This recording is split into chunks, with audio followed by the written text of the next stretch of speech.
Hai semuanya, selamat datang di video laporan saya di Praktikum Anatomi. Perkenalkan, nama saya Mutia Halwasasia dengan NIM G00255145 dari kelompok A6. Di sini saya akan menjelaskan tentang laporan pertama. Yang kita tahu, Dava terinspirasi oleh Zoro dari One Piece untuk memiliki perut six pack. Nah, untuk mewujudkannya kita harus paham dulu dasar anatomi dari abdomen atau perut kita sendiri. Jadi di sini yang pertama saya akan bagi menjadi 3 hal, yaitu pembagian lapisan dinding abdomen, kedua sistem otot yang ada di abdomen, dan yang ketiga ada organ retroperitoneal dan intraperitoneal. Bagian A, kita ke fokus dinding abdomen atau anterolateral yang merupakan dinding depan dan samping perut kita.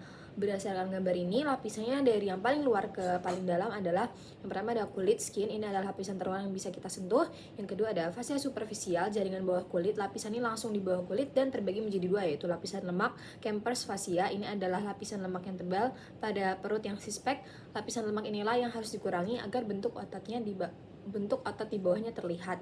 Yang kedua adalah lapisan membran scarpa fascia, lapisan fibrosa yang lebih dalam dan kuat. Yang ketiga adalah lapisan otot di bawah fascia superficial. Kita menemukan 3 lapisan otot yang tersusun rapi.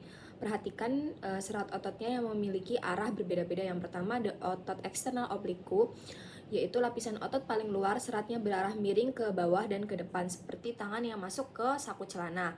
Otot internal obliku terletak di bawah eksternal obliku, seratnya berarah miring ke atas dan ke depan sehingga membentuk sudut 90 derajat dengan serat eksternal obliku.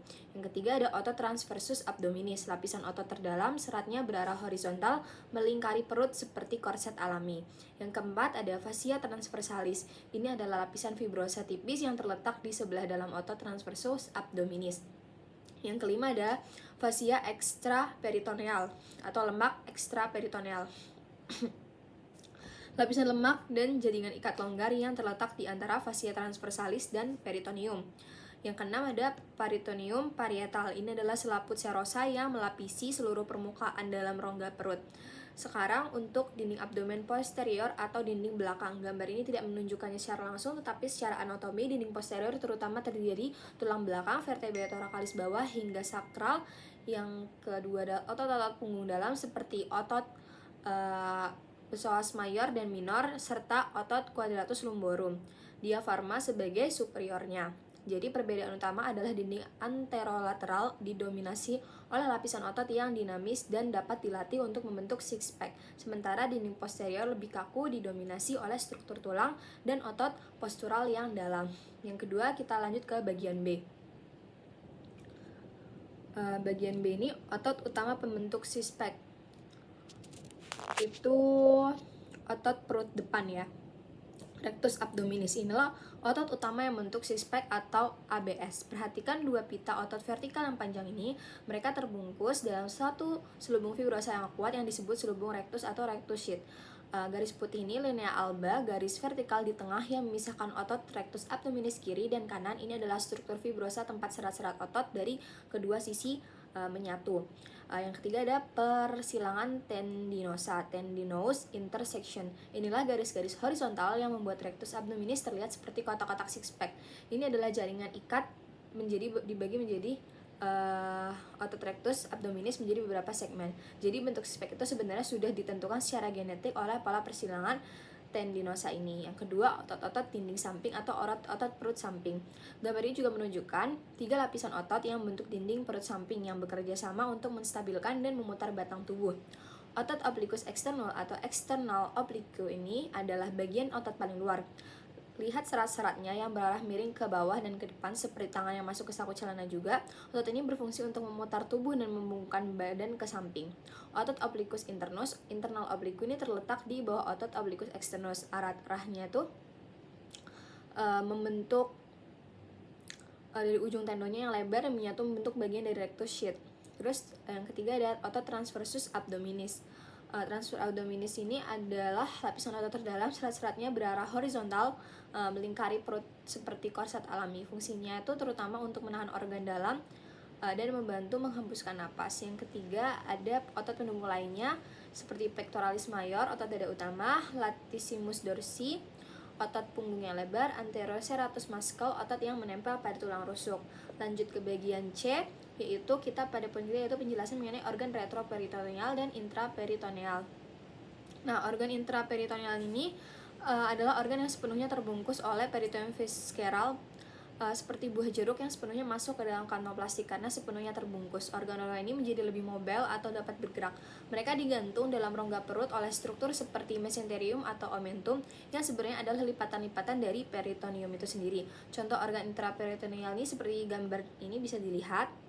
Jadi sebagian besar saluran pencernaan kita yang berliku-liku adalah intraperitoneal sehingga memberi mereka ruang untuk bergerak selama proses pencernaan. Yang kedua ada organ retroperitoneal. Sekarang kita lihat bagian kanan gambar. Organ retroperitoneal adalah organ yang hanya dilapisi peritoneum di satu sisi saja.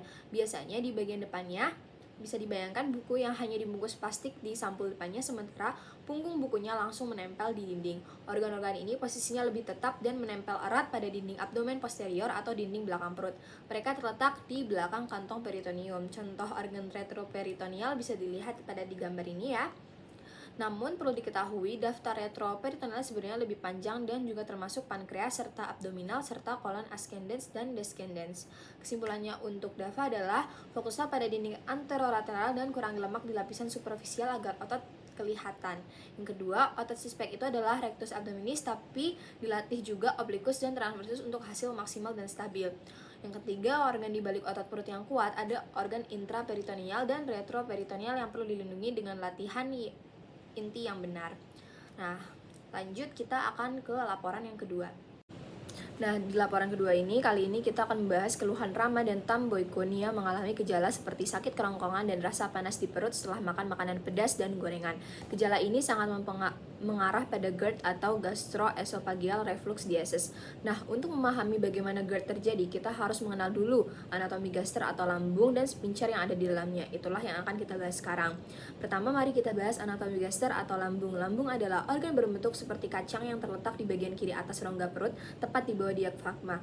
Fungsinya sebagai tempat pencernaan mekanis dan kimiawi makanan. Bentuk lambung tidak simetris dan kita bisa membaginya menjadi beberapa bagian utama. Yang pertama ada kardia, bagian paling atas yang berhubungan langsung dengan ujung bawah esofagus. Disinilah pintu masuk makanan dari kerongkongan. Yang kedua ada fundus, bagian yang membulat terletak di sebelah kiri kardia dan biasanya berisi udara.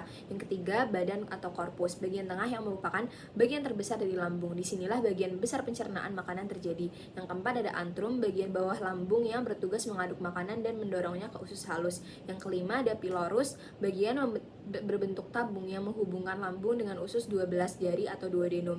Di sini terdapat sphincter pylorus yang akan kita bahas nanti. Dinding lambung sendiri terdiri dari beberapa lapisan. Yang unik adalah lapisan ototnya yang memiliki 3 susunan serat, yaitu longitudinal, sirkular, dan oblik. Susunan inilah yang memungkinkan lambung berkontraksi untuk mengaduk makanan. Bagian selanjutnya adalah sphincter, yaitu yang berhubungan langsung dengan GERD, yaitu sphincter. Sphincter adalah struktur otot yang berbentuk seperti cincin yang berfungsi sebagai katup atau pintu yang mengatur buka tutup suatu saluran. Di lambung ada 2 sphincter utama. Yang pertama adalah sphincter cardia, lower esophageal sphincter atau LES. Lokasinya terletak di persimpangan antara esofagus atau kerongkongan dan lambung bagian kardia. Fungsi normalnya biasanya sphincter ini berkontraksi atau menutup rapat untuk mencegah isi lambung yang bersifat asam naik kembali ke kerongkongan. Kaitannya dengan GERD, pada kondisi GERD, sphincter ini melemah atau menjadi rileks secara tidak normal. Akibatnya asam lambung dan isi lambung lainnya bisa balik arah atau reflux ke esofagus. Inilah yang menyebabkan Ram merasakan sakit kerongkongan dan rasa panas di dada atau heartburn. Yang kedua ada sphincter pylorus. Pyloric sphincter. Lokasinya ini terletak di ujung bawah lambung, menghubungkan antrum dengan duodenum. Fungsi sphincter ini mengatur pengosongan lambung dengan membuka dan menutup untuk melewatkan saime atau makanan yang sudah dicerna sebagian sedikit demi sedikit ke usus 12 jari. Kaitannya dengan gejala, jika sphincter ini tidak berfungsi optimal, bisa terjadi pengosongan lambung yang terlalu cepat atau terlalu lambat, yang dapat memperberat sensasi tidak nyaman di perut. Nah, untuk hubungannya dengan kasus ini, makanan pedas dan berlemak seperti ayam goreng dan mie pedas dapat memicu relaksasi dari sphincter kardia ini. Ketika les melemah, asam lambung mulai naik ke esofagus. Selain itu, makanan jenis ini juga dapat meningkatkan produksi asam lambung dan memperlambat pengosongan lambung sehingga memperburuk kondisi reflux. Nah, itu tadi dari laporan kedua. Kita lanjut ke laporan yang ketiga. Yang ketiga, laporan ketiga ini adalah anatomi dari appendix. Kali ini kita akan menganalisis kasus Raka, seorang siswa yang mengalami nyeri perut yang awalnya di sekitar pusar lalu berpindah ke kanan bawah. Gejala ini sangat klasik untuk kecurigaan appendicitis atau radang usus buntu. Nah, untuk memahami ini kita perlu mengenal anatomi appendix atau usus buntu. Dalam laporan ini kita akan jelaskan letak-letak appendix, letak paling umum, serta cara pengukuran beserta nama garis dan titik pengukurannya. Nah, pertama mari kita bahas tentang appendix. Appendix adalah organ berbentuk tabung kecil dan buntu yang menempel di bagian ujung dari sekum atau usus besar bagian awal. Posisi ujung appendix itu sangat variatif dan inilah yang menyebabkan gejala appendicitis bisa sedikit berbeda pada tiap orang. Berikut adalah beberapa posisi yang mungkin. Yang pertama ada retrosekal atau retrokokal paling umum. Nah, appendix terletak di bagian belakang sekum. Sekitar 65% appendix berada di posisi ini. Yang kedua, pelvis. Ujung appendix mengarah ke rongga panggul. Yang ketiga, subsekal. Appendix berada di bawah sekum. Yang keempat, parasekal atau praileal. Appendix terletak di sisi sekum sejajar dengan usus halus atau ileum. Yang kelima ada postileal. Appendix berada di belakang usus halus atau ileum. Variasi inilah yang kadang membuat diagnosis appendicitis bisa menantang ya. Yang ketiga ada letak paling umum dan dasar pengukurannya. Walaupun ujungnya bisa di mana saja, pangkal atau dasar appendix selalu menempel pada sekum. Titik pertemuan ini relatif tetap dan menjadi acuan utama dalam pemeriksaan klinis. Letak pangkal appendix ini secara klinis diproyeksikan pada sebuah titik di perut kanan bawah yang disebut titik MC Burney. Lalu, bagaimana cara menemukan titik-titik MC Burney ini? Kita perlu mengukurnya dengan menggunakan patokan garis-garis anatomi dinding perut. Garis-garis yang digunakan adalah yang pertama, ada spina iliaca anterior superior atau sias. Ini adalah tonjolan tulang panggul di bagian paling depan yang mudah kita raba. Yang kedua ada umbilikus atau pusar. Nah, titik MC Burney terletak sepertiga jarak dari spina iliaca anterior superior kanan menuju pusar. Secara sederhana, bayangkan ada garis lurus yang menghubungkan sias kanan dan pusar. Titik MC Burney berada sepertiga jarak dari sias atau 2/3 jarak dari pusar. Yang bagian keempat hubungkan dengan kasus Raka ini. Jadi kaitannya dengan kasus Raka ini, nyeri berpindah yang awalnya nyeri pusar karena appendix berasal dari embriologi yang sama dengan usus halus, sehingga rangsangan awal seperti peradangan dirasakan di area pusar. Ketika peradangan memburuk dan melibatkan selaput peritoneum di sekitarnya, nyeri akan berpindah dan terkolisasi di perut kanan bawah, tepatnya di sekitar titik MC Burney. Yang kedua, nyeri saat ditekan, tenderness. Saat teman Raka menekan area tersebut dan sakitnya bertambah hebat, dalam dunia medis ini disebut nyeri tekan lokal. Ini adalah tanda khas bahwa peritoneum di daerah tersebut sedang meradang karena appendicitis.